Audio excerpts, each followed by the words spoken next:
The Whistler.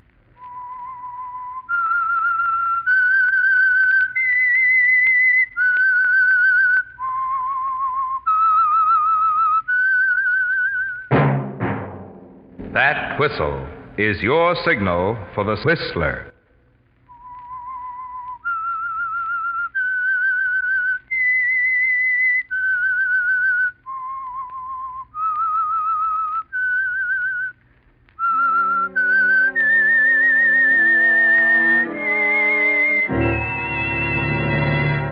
I am the Whistler, and I know many things, for I walk by night. I know many strange tales hidden in the hearts of men and women who have stepped into the shadows. Yes, I know the nameless terrors of which they dare not speak. Yes, friends, it's time for The Whistler. Rated by independent research, the most popular West Coast program in radio history. And now the Whistler's strange story. The Big Prison.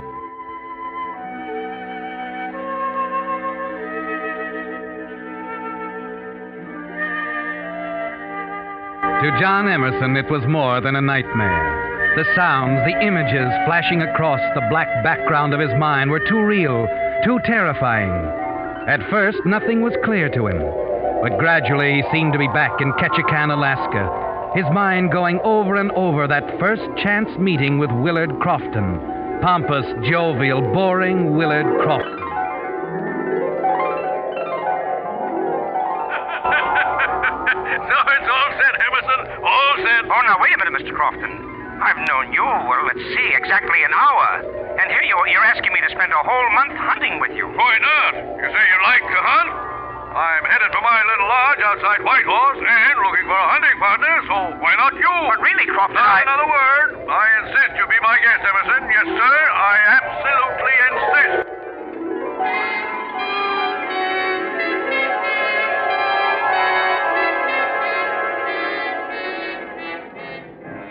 Yes, John, you know that chance meeting with Willard Crofton was the beginning of it. But as the liquor boils up again in your brain, you're sure there's more, something much more important, far more terrifying. You grope back over it all again, forcing yourself to remember. That's a good one, Emerson. A good one, huh? There was the long, tiresome trip to Crofton's lodge. The days, the weeks wasted looking for game that just wasn't Go ahead. there. Shoot, Emerson, shoot. No, wait. It's just an old stump. And always Crofton with his foolish jokes and his guns. How'd you like that one, Emerson? Great one, huh? Shoving another highball into your Oh, hand. have another one, John. And another. Bottoms up, John. Then suddenly in a rush it all comes back to you, like acid in nitroglycerin. The memory of those last wild moments at the lodge explodes in your mind. All right, Crofton, all right.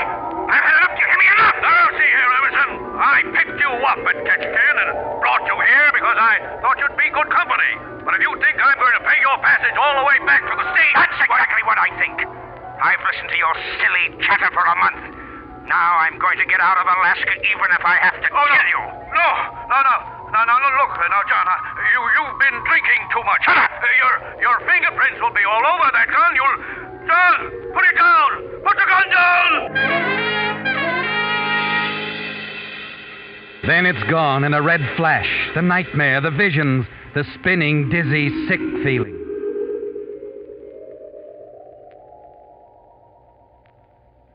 You open your eyes and you know it's all real. You discover yourself lying fully clothed on a bed in a hotel room with morning sun streaming in the window. But before complete panic can overtake you, you're stopped by the sound of voices, real words from real people coming in over the open transom. I tell you, Joe, the telegram's addressed to Willard Crofton. And I'm telling you, he's still asleep, and I'm not going to wake him up until it's almost time for his train. What's going Yeah, on? but Joe, the wire's marked deliver personal, and we're supposed to deliver it. Two guys. Look, I'll deliver it personally when he wakes up. Now, what difference does it make? No, don't ask me, Joe. I don't make the rules. You're sure it's Mr. Crofton? Crofton. man? Sure it is. I've never seen the guy, but he come in drunk late last Wait a night. minute, Joe. Let's look at the register, huh? Won't do any good. He was too stiff to hold a pen in his hand. Something really had the guy going. Huh. Well, maybe to be sure, I ought to go out to that hunting lodge of his. Because if this is the wrong guy, Why make the trip for nothing? He brought his car. Go out and check the registration. Then if it's Crofton, leave the wire with me, and I'll deliver it for you as soon as he wakes up.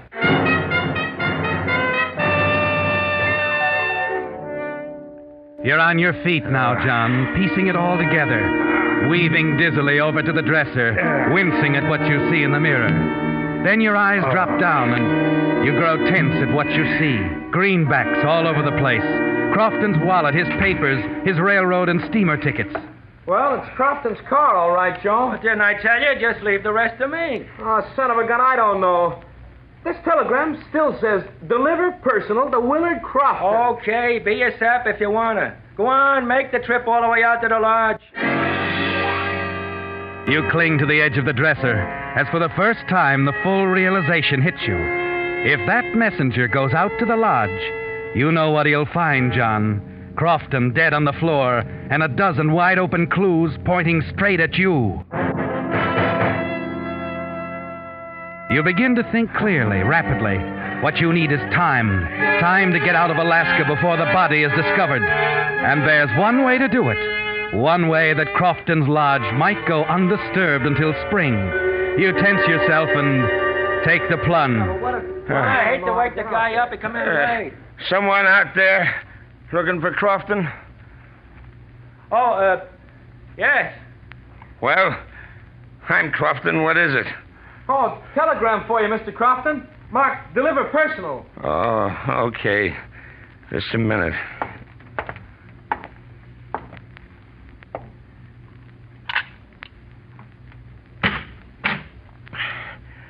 Well. Oh, yeah.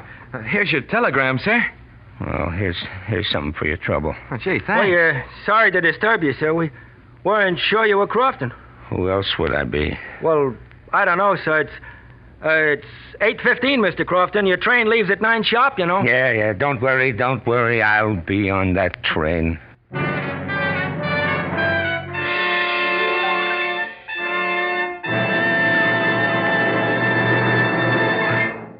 With the prologue of The Big Prison, bringing you another strange story by The Whistler. And now back to The Whistler.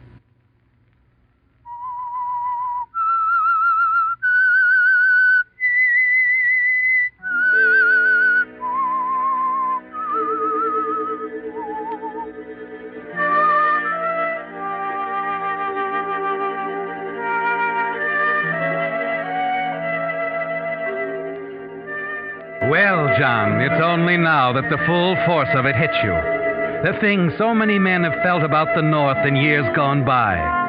For the guilty, Alaska is a gigantic prison with the only real avenue of escape to the south, the railroad to Skagway, the sea lanes beyond, all carefully policed by watchful eyes. You have only one hope now, to escape this Alaskan prison before Willard Crofton's body, with all the evidence pointing to you, is discovered. Going back to cover up would be too dangerous.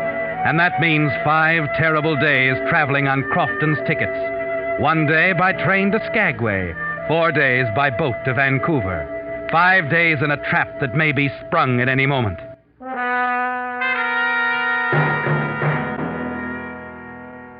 The telegram delivered to you in Crofton's name says only, "Leave today as planned, signed Williams." And Crofton's papers aren't much more helpful. You're still studying them a few minutes later when... Yes? Mr. Crofton, the garage man's outside about the car. Oh. Well? Is it ready? Ready? To be put up for the winter. Oh, yes. Tell him to go ahead. Good. Your baggage is in the lobby. Oh, yes. Have it taken to the station, will you, please? Here you are. Oh, thanks. How long till train time? Let's see, 30 minutes. Well, I'm a little tired. I guess I'll wait here till just before the train leaves. Well, how about breakfast? No, I'm afraid there's not that much time. I'll have lunch at Bennett anyway. I'll wait till then. Well, it's up to you, but knowing the White Pass and Yukon Railroad like I do, I'd never leave Whitehorse with an empty stomach.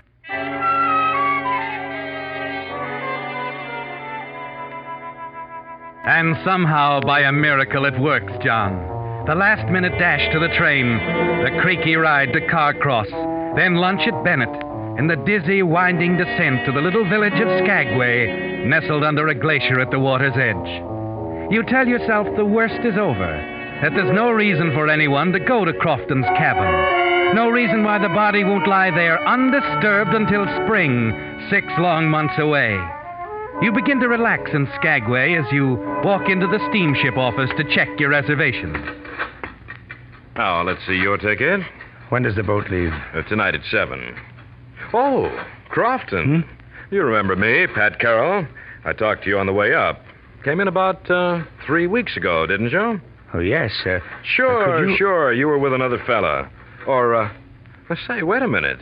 Guess it was your pal I talked to. Yes, it must have been. By the way, where's he? Oh, he decided to stay up there for a while. Oh? That's funny.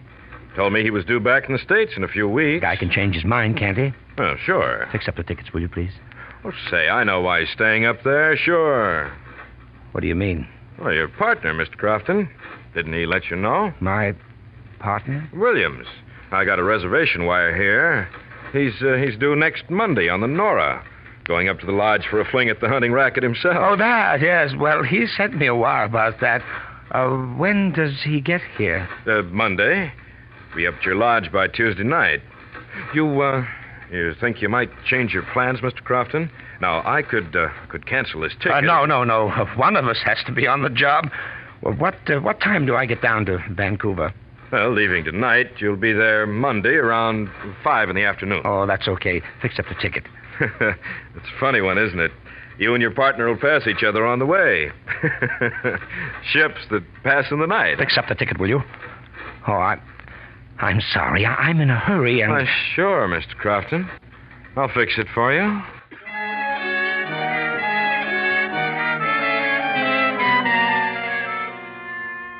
Well, John, it's going to be a race now, isn't it? A grim kind of a race. As you move southward on the Louise to Vancouver and freedom, as Crofton's partner comes north on the Princess Nora over the same route, bound for that cabin and the awful discovery that awaits him there. And if that happens before you reach Vancouver, John, if he arrives while you're still impersonating the dead man, one quick radiogram and it'll be all over. And you, John, the murderer of Willard Crofton, will be apprehended in a matter of minutes on a ship at sea with no escape.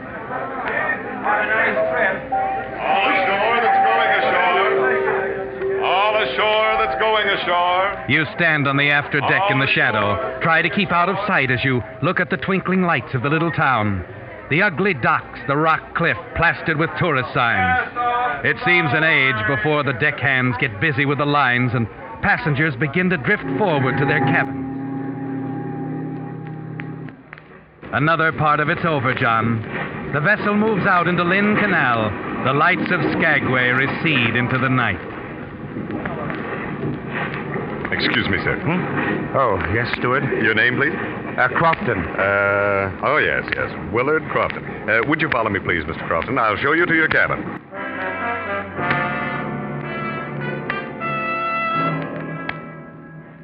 You manage to have dinner alone, then slip back out to the deck, find a chair and lean back to rest for the first time in more than a day. You're tired now, terribly tired, and you're thankful for the darkness, the soothing slap of the water against the sides of the ship. And then... Well, Mr. Crofton. Oh, yes. Mind if I sit down? Why, no, sir, not at all. That's the Crofton Williams, isn't it? I saw your name on the passenger list. Quite a surprise. Oh? Yes. I've dealt with you people for some time now. Nearly 15 years. Well, that's... I'm Dr. Prentice, Alaska Medical Mission. It's a pleasure, Doctor. My, I could tell you some stories about the things your medical supplies have done for us up here. Saved a lot of lives, Crofton. Well, that's fine. Last call for dinner. Well, better hurry if you want dinner. Last call. I don't believe I'll eat anything, thanks. Haven't been feeling too well. Oh? Seasick? No, touch of cold, I think. Slight temperature. If I took my own advice, I'd be in my stateroom. You, going to Vancouver? Yes, I have to get back. Give my partner a chance for a vacation. Good. Vacation, that's what I need. You know, I really better turn in. Will you excuse me? Well, of course, Doctor. Nice to have talked to you. Well, thanks. It was a pleasure meeting you at last after doing business all these years. I'll try to make dinner with you, Crofton, perhaps tomorrow evening. Fine, Doctor, fine. Good night.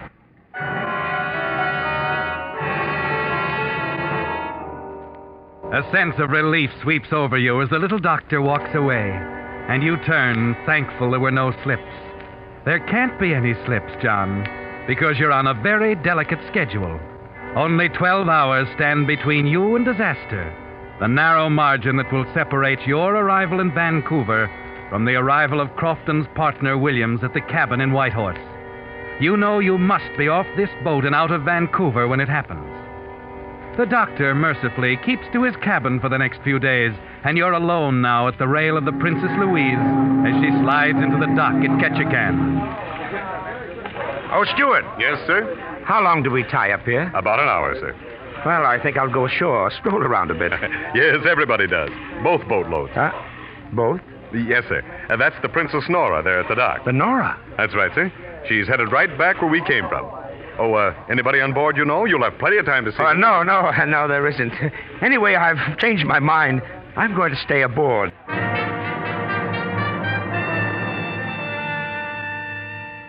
The hour in Ketchikan seems like 10 years, John. It's ironic, isn't it? You and Williams in the same town. Williams on his way north, where he'll find his partner murdered. You on your way south to find freedom.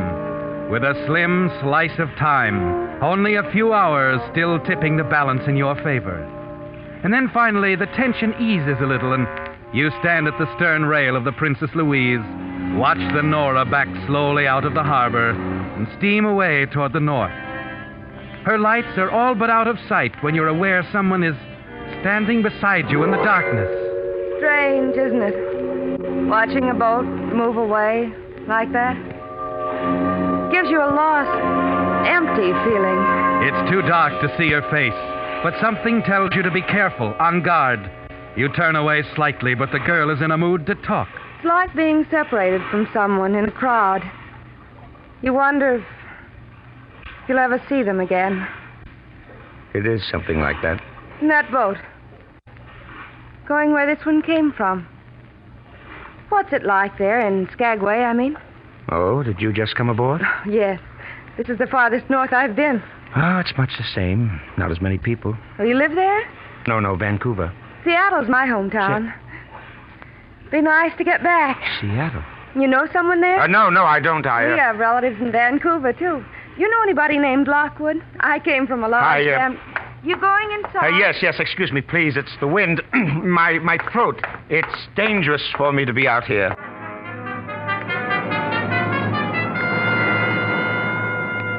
You're trembling inside as you hurry away, aren't you, John? Yes, because it suddenly came home to you. This girl from Seattle, she's someone you know. Someone who knows you.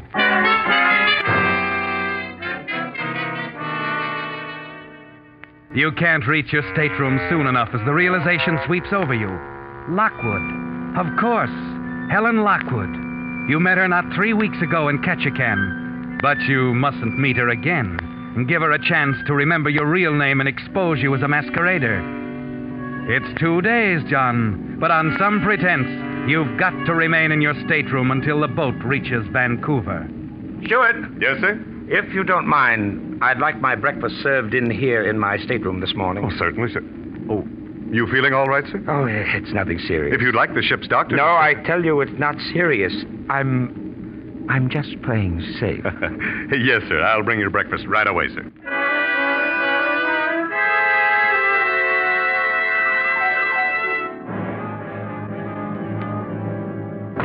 Yes? Your breakfast, sir. Oh, come in. Put it right there on the... Oh. This is the ship's doctor, sir. I thought I told you it wasn't necessary. That was my idea, Mr. Crofton. Well, now, see here, Doctor. I'm not seriously ill. There's no need for you Mr. Crofton, that's what I'm here for. But You're just like all the rest of them. Now, here, let me take your pulse. Need any help, doctor? No, thanks. You can go, Henry. Let's see. Might as well get your temperature, too.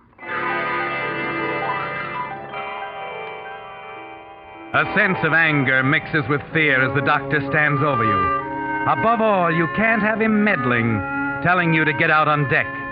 As he turns away for a moment, you remember the words of little Dr. Prentice. Something about a touch of cold, a slight temperature. Your eye strikes the pot of hot coffee on the tray right next to your bed, and an idea comes to you that almost makes you laugh out loud. It's so simple, isn't it, John, to take the thermometer from your mouth, dip it for an instant in the coffee, put it back before the doctor turns, and you know in advance what he'll say. Now, Mr. Crofton, if you let me take a look. 102. Mr. Crofton, I'd say you should stay right in bed for a while. Nothing serious. Oh, I don't think so. However, I'm glad I checked. Well, I'm sorry I was short with you, Doctor. Oh, I'm used to you businessmen. You never want to stop for anything. I do want you to rest for me, though. We're only a day and a half out of Vancouver. Well, don't worry, Doctor. I'll stay right here.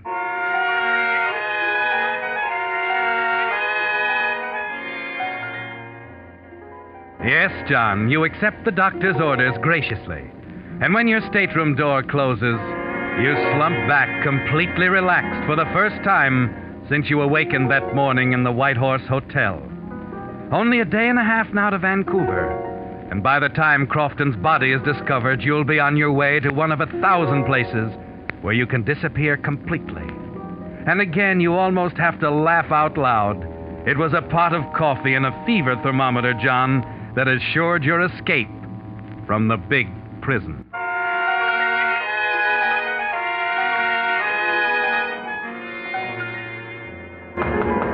Who is it? It's the steward, Mr. Crofton. Oh, come in. Close the door, will you? Yes, of course. We'll be in Vancouver in 2 hours, sir. Do you need any help getting your baggage? No, I'm feeling much better. It's no trouble at all, sir. A matter of fact, if you wish, they'll even have an ambulance down at the dock. Oh, no, that won't be necessary. Well, you know best, Mr. Crofton. Well, it won't be necessary at all. No, Stewart, as soon as I reach Vancouver, I'm going to be perfectly all right.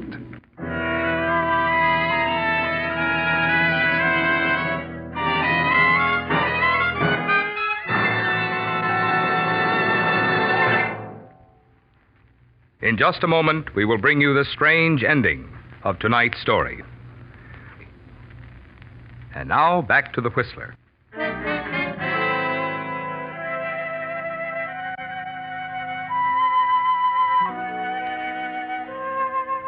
Well, John, it's almost over. The nightmare from which you've never really awakened. It's a real frightening thing, this delicate schedule you've been forced to follow. Just 12 hours from now, the body of Willard Crofton will be discovered at his hunting lodge near Whitehorse. And only moments later, the wires will be crackling with orders for your arrest as the murderer. But that's 12 hours from now, John. And long before that, you'll be off the ship and miles out of Vancouver on your way to a safe hiding place. Yes, John, Alaska was a big prison, but you've escaped. In just a few minutes, you'll walk down the gangplank on schedule, safe and free. Yes, Stewart, come in. My baggage is all ready. Oh, Doctor. Well, look, it was nice of you to come again, but I told the steward I'm feeling much better. He told me. Just the same, I thought I'd better take that temperature of yours. Oh, but really, Doctor, it's not... not... come now. It'll only take a moment. Yeah, but Under the tongue. Oh. That's it. Mouth shut. Sometimes I think that's the best part of being a doctor. Telling people to keep their mouths shut and making them like it. Oh, I better get that pulse, too. Oh, not bad at all. Little rapid, but that could be nerves. All right, let's have a look at that thermometer. Now, look, Doctor, look, I was trying to tell you, this is all foolishness. I'm feeling fine. Well, what's the matter? Nothing. Quite the contrary. Your temperature is normal again. And I don't mind telling you I'm greatly relieved. Well, I told you Relieved? That's right. Of course, with no temperature, you're free to go anywhere you like, aboard ship. Aboard ship? Wait a minute. What are you getting at? Well, you really did it with that 102 fever of yours. Made me suspicious, and I went back and checked up on your friend Dr. Prentice again. What about Dr. Prentice? It's too bad, but I'm afraid he picked up a case of smallpox somewhere in Alaska. Smallpox? We'll all be held in quarantine, of course. But then we shouldn't be delayed more than 48 hours.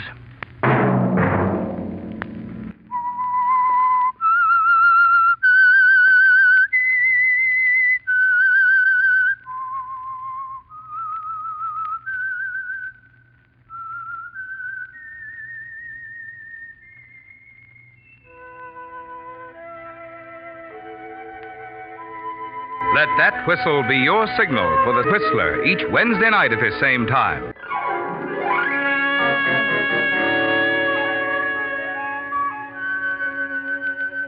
Featured in tonight's story was Wally Mayer. The Whistler was produced by George W. Allen with story by Joel Malone and Harold Swanton, music by Wilbur Hatch, and was transmitted to our troops overseas by the Armed Forces Radio Service. This is Marvin Miller speaking. This is CBS, the Columbia Broadcasting System.